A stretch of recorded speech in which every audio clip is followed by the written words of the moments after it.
Tantor Audio, a division of Recorded Books, presents Family by Addison Jane. Narrated by Tanya and Thom. Chapter 1. Kit and Harmony. Harmony. I stared at the doctor, unable to compute what exactly it was that she was telling me. The last few months had been a roller coaster ride of ups and downs. More downs than anything, if I'm completely honest with myself. Something I really didn't want to be right now. She may have what? Kit asked, the only one of us who was able to string together words to make a sentence. Endometriosis, Dr. Parrish repeated, looking at me with sympathetic eyes. No, not sympathetic, pitying. So, when a woman has a period... Kit screwed up his nose as he listened to the doctor speak, explaining what it was and how it affects a woman's body. If I hadn't been in such shock, I might have laughed.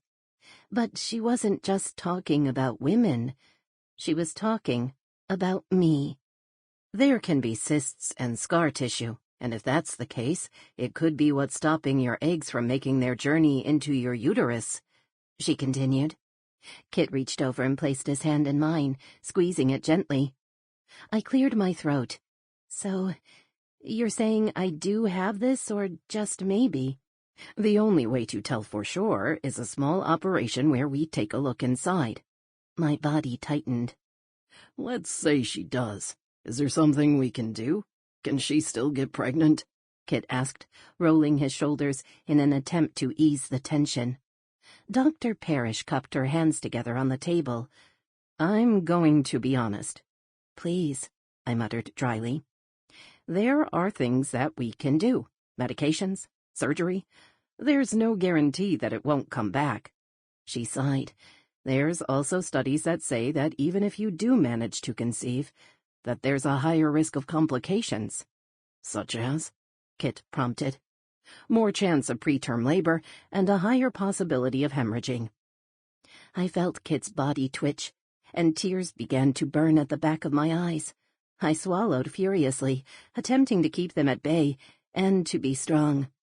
So, what you're saying is, I choked, even if we did get pregnant, it could be dangerous. My mind instantly went to Leo. He'd lost his wife during birth because of that very thing. He'd been crushed, his life torn from him within an instant, left with a beautiful little girl to raise on his own, a little girl who would never meet her mother. I couldn't do that to Kit. I couldn't risk my life and the life of our child with the possibility that he could lose one of us or both of us. A sob left my chest, and the fight against the tears ended. They flowed freely down my cheeks. Kit was with me in an instant, plucking me from the chair I was sitting on and placing me on his lap. My heart ached for the children I may never have, and the two that I'd already lost. Trying for another at this stage, and losing it, may just be the thing that breaks me for good. Kit wanted children. His parents wanted grandchildren, and I desperately wanted to give him everything he'd dreamed of and more. Kids had never really been on my radar, until I found out I was pregnant. The first time had been an accident, but losing that baby had made me realize just how strongly I wanted that to be a part of my life. Kit would be the father that I never had, supportive, loving, perfect. I wanted that for him. I wanted it for us. And now? It seemed untouchable. Harmony, Dr. Parrish said softly, coaxing my face from where it was tucked into my man's chest. I looked over at her through blurry eyes, seeing her soft smile. I can tell just how desperately you two want this baby. Looking up at Kit's face, his eyes red and hooded. I wasn't the only one of us affected by this news. It was hurting him, too, and I hated myself for not being able to give him this one thing. Stop it, he snapped. This is not your fault. I snorted. It's not your body that's broken. I bet your swimmers are so strong they have abs already. You're not broken, he growled. his eyes flashing in anger. I opened my mouth to deliver a smart remark, but Dr. Parrish cut me off. There's other options available to you. If we can harvest an egg, you could consider a surrogate. That way, the baby will still be yours and Kit's. I frowned. A surrogate? She nodded, rolling her chair across to the opposite side of her desk and pulling open the drawer. I have papers here somewhere that discusses this option. Her eyes brightened for a second, and she snatched up a pamphlet before sliding it across the table to us. It's more common than you think, and there are some wonderful women out there who are more than willing to help you. I looked down at the small booklet but didn't pick it up. Could this be something we could consider? Placing our child inside the body of another woman and trusting her to take good care of it? My hand went to my stomach instantly. It was flat. Maybe it would always stay that way. I would never have stretch marks that tell my baby's story. Never know what it felt like to feel them kick or sit on your bladder in the middle of the night.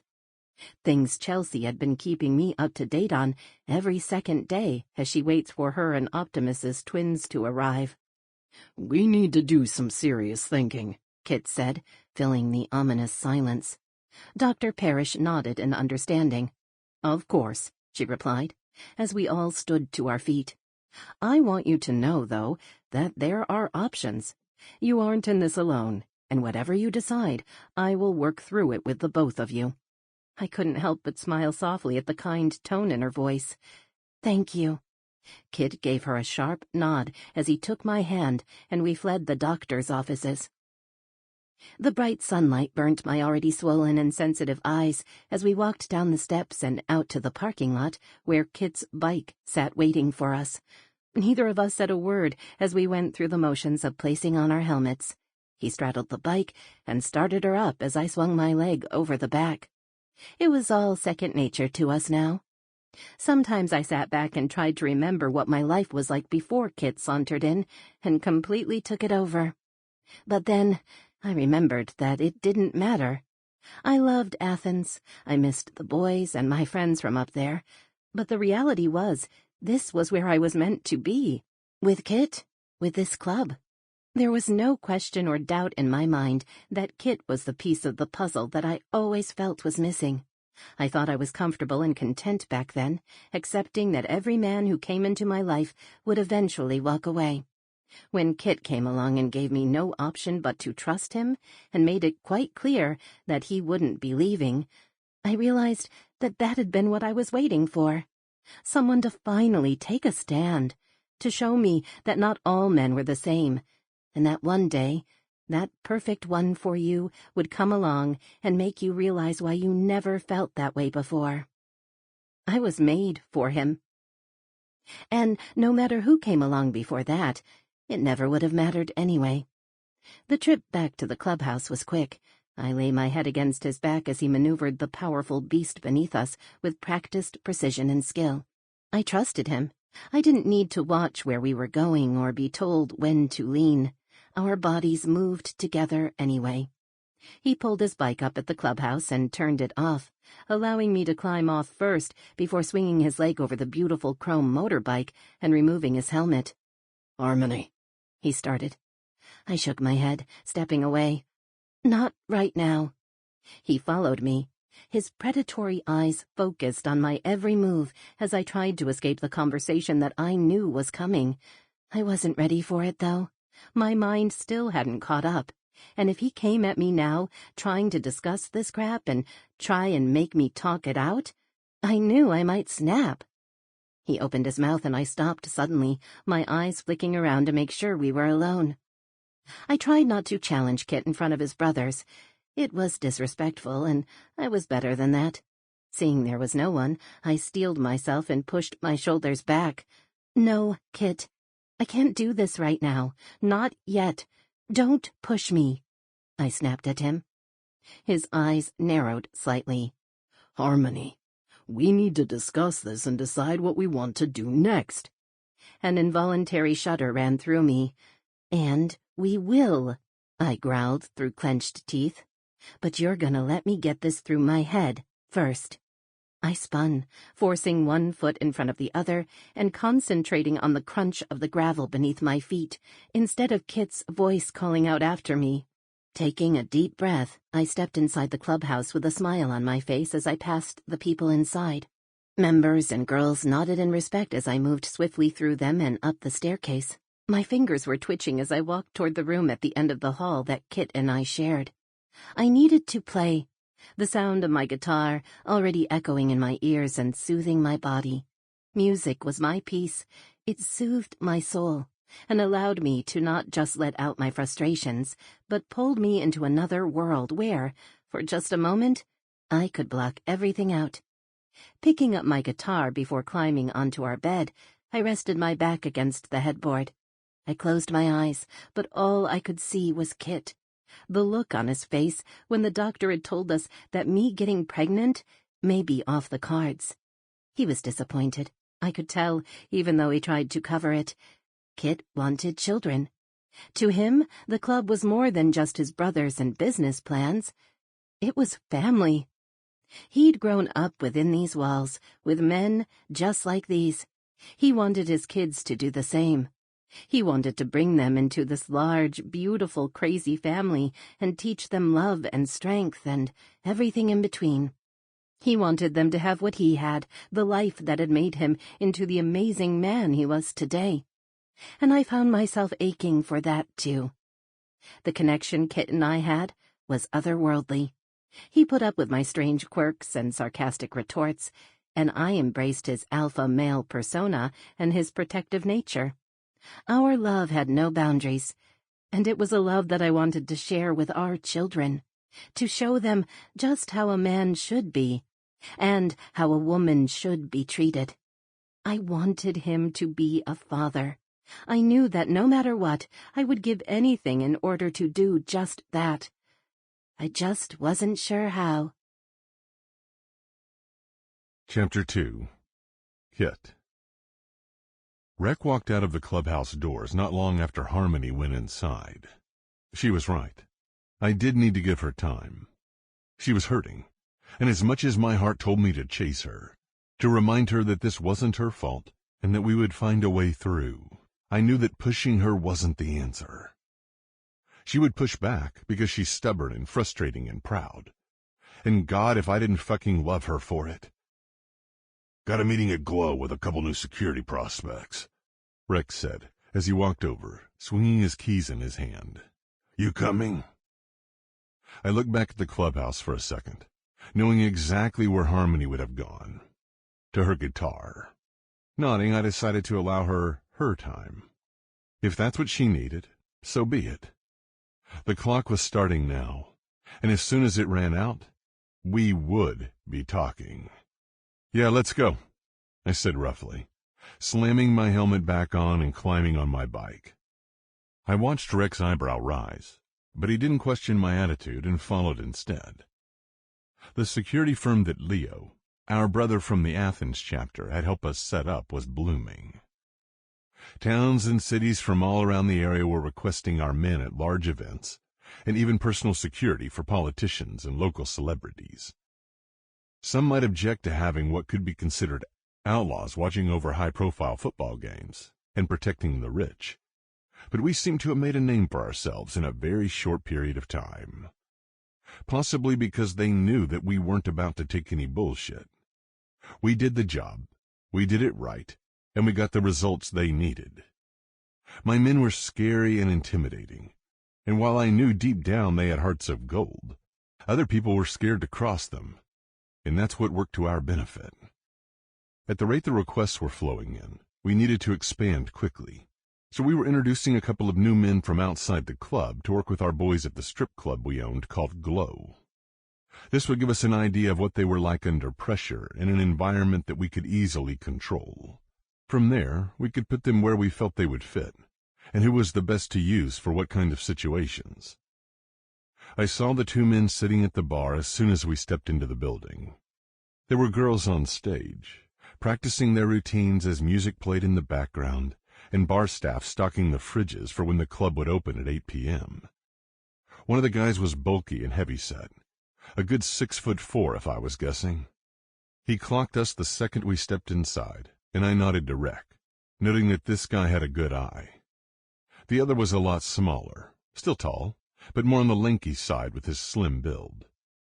He had a drink in his hand and was turned to the stage, watching the girls rehearsing with a smile on his face.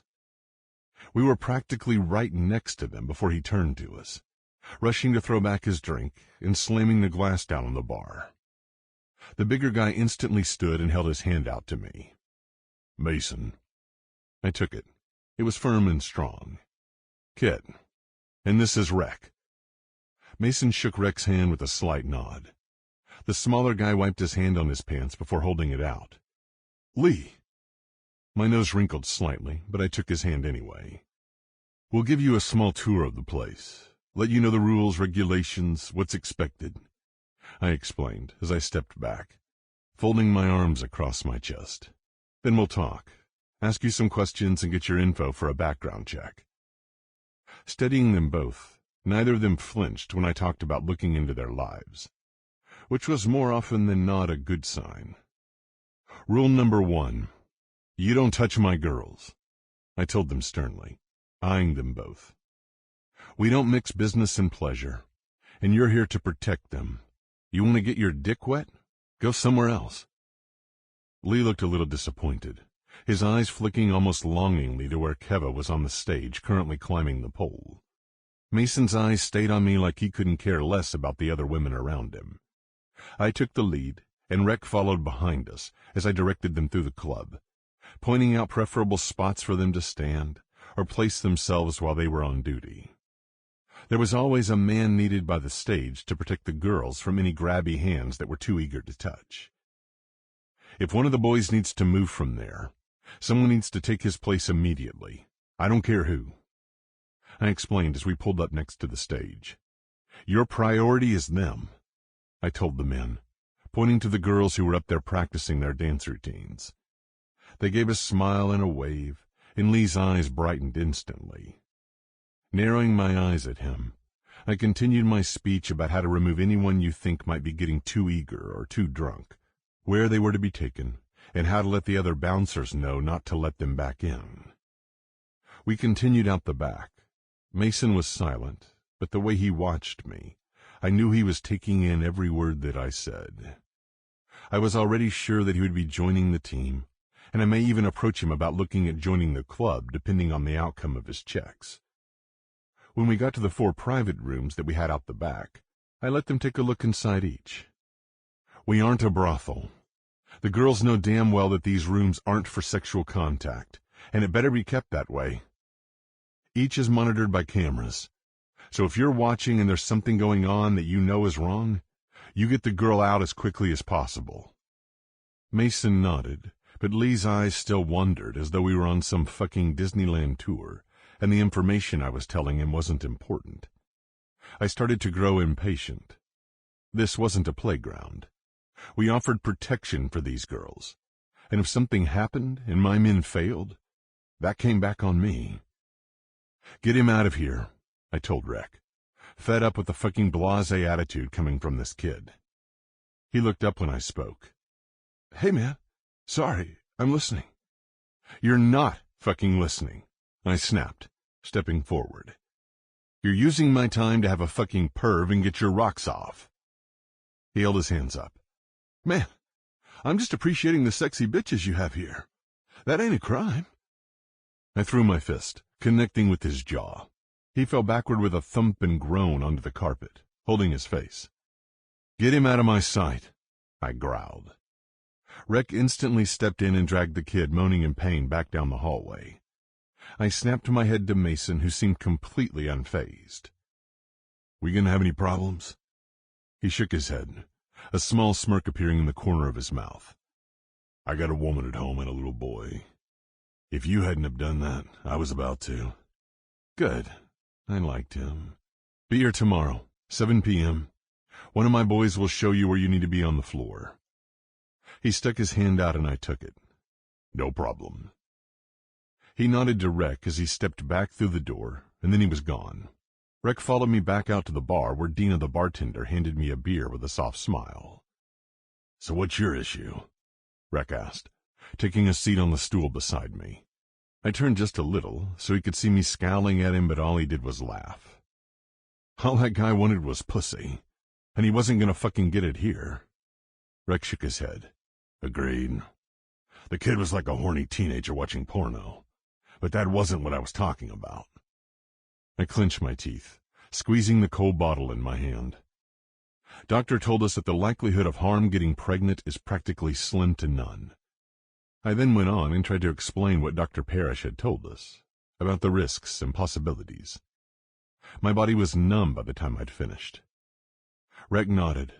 Him and his old lady Dell and my best friend Tally were the only ones who knew about the 2 pregnancies we had already been through. And that was only because Dell was a nurse, and when Harmony had started noticing something was wrong, she was the first person we called. We were lucky, really. Both times we'd known pretty early and managed to get a handle on things before the pregnancy had progressed too far and led to a situation that could have been potentially deadly. Unfortunately, we weren't lucky enough. And now here we were struggling with the loss of 2 children and fighting to have another. Harmony seemed okay when she walked into the club just before we left. Rec frowned. I nodded. That's how she feels like she has to be. I shook my head. No one would have even guessed that she'd gone through what she had over the last 6 months. I mean, I know those 2 babies were small, basically non-existent, but they were yours and hers. They were your babies. He answered in understanding. My throat closed tightly, and I struggled to swallow. Yeah, they were mine, and I felt like I'd failed to protect them and her. Harmony is too proud for her own good sometimes, I choked out. She puts it all on her shoulders, taking the blame and the pressure for things she can't control. So make sure she knows now. You're in this together. Take control. I turned to look at him, my eyebrows raised. He rolled his eyes. I'm just saying, brother. You take the control out of her hands, and then she doesn't feel the pressure to be perfect. My mind ticked over. Maybe he was right. If Harmony were to get pregnant again, she would feel like if anything happened that it would be on her. The stress would get to her, and the need to create this life would consume her. I fucking love that woman with everything inside me. I wanted her to be happy. It made me ache to see her so broken, so worn down. She held me up when I needed it. She stood beside me when things got hard, and she asked for nothing in return. Now it was my time to do the same for her. Chapter 3. Harmony. I'd been trying my best to stay out of Kit's way for 3 days, keeping myself busy with my music students, and even picking up a few extra hours at the local high school, where I work assisting the music teacher. With their summer production coming up, they welcomed my offer of help with open arms. I'd just gotten home from the school as Kit called his men in for an impromptu church. I didn't have a chance to ask him if everything was okay. He'd simply kissed me on the cheek and told me we would talk when he was done. I felt selfish. I'd kept to myself these last few days, wallowing in my own pity and blocking everyone out. Kit was feeling this just like I was, but unlike him, I didn't have the responsibility of running a club like he did. Yet he still managed to fight through the pain I knew we were both struggling with, and continued to support his men and organize everything. Wake up, Harmony. The pain was still raw, but I needed to be the old lady that Kit saw in me since the day we met, the one who had his back and supported him through the shitstorm. I wasn't sure why he'd called the boys all in, but I knew it must have been important. I made a decision, walking over to the bar and pulling out beers that I knew the boys would either want or need, as always, after they exited that room. I popped several caps and lined them up along the bar. A few minutes later, a chorus of footsteps came out the door and, as predicted, headed straight for me. "Thanks, Harm." Tally nodded as he took one and threw it back. One by one they each came by and collected their drinks before dispersing throughout the room. Kit was the last to come over, scrubbing at his hair with his hand. He dropped onto the stool opposite where I was standing, but didn't look up at me. I leant over the small bar, pressing my lips to his cheek. His hand reached up, wrapping around the back of my neck and holding me in place as he pressed his mouth to mine. I relaxed into it. I would never get bored of kissing this man. Every single time our bodies touched, it was like the first. Tingles spread through me, and a familiar ache settled in my stomach. The need for him. He pulled back so there was barely enough room for us to breathe. "You all right?" I whispered, tilting my head forward so my forehead touched his. "Yeah," he answered. "Just bullshit I didn't need right now." Kit didn't tell me every detail of what went on in the club. I didn't ask him to, either. I'd learned that it was important for me, and everyone here, to trust him. He had our best interests at heart. He wanted to protect us, keep us safe and happy and together like a family. I knew that he would do anything within his power for any one of his family to keep them that way. While the club still dabbled in illegal trades, a lot of their business was above board. They were taking on new and lucrative ventures in order to protect what had been created here, but that didn't mean we never had trouble. Every single one of us had our demons, pasts that we thought we had left behind. Mine had come back to haunt me not so long ago, and it was the brothers who kept me from the hell I'd found myself mixed up in. They'd never judged me, just put themselves in harm's way to find me and pull me back. There were no questions, no doubts. They did it because we were family, and I would do the same for any of them, in a heartbeat. All this meant that we were never really free of drama. However, it was a part of the lifestyle, and if you couldn't handle it, the best thing to do was to get out before you got in too deep. "Come," Kit said, nodding to the door that led to the barbecue area. I swallowed tightly but moved around the bar. He took my hand in his, leading us outside. It was hot, but there was a cool breeze swirling, and it felt divine against my skin. He wrapped his arms around me from behind as we looked out onto the expansive backyard behind the warehouse that the brothers had converted into their clubhouse. "Mansell picked up a shipment from us this morning," he started after a few minutes of silence. "He barely made it a few miles out of town before their tires were shot out, and they spun out and hit a power pole." I gasped, swinging around and looking up at him. Is Mansell all right? I liked Mansell. He was a pure gentleman that enjoyed dealing on the dark side of the law. I didn't ask what the shipment was. I didn't really need to. With his line of work, I knew it wasn't just car parts from Oz's garage. Kit nodded. "Him and the driver were knocked out on impact, and they're in the hospital." "And the shipment?"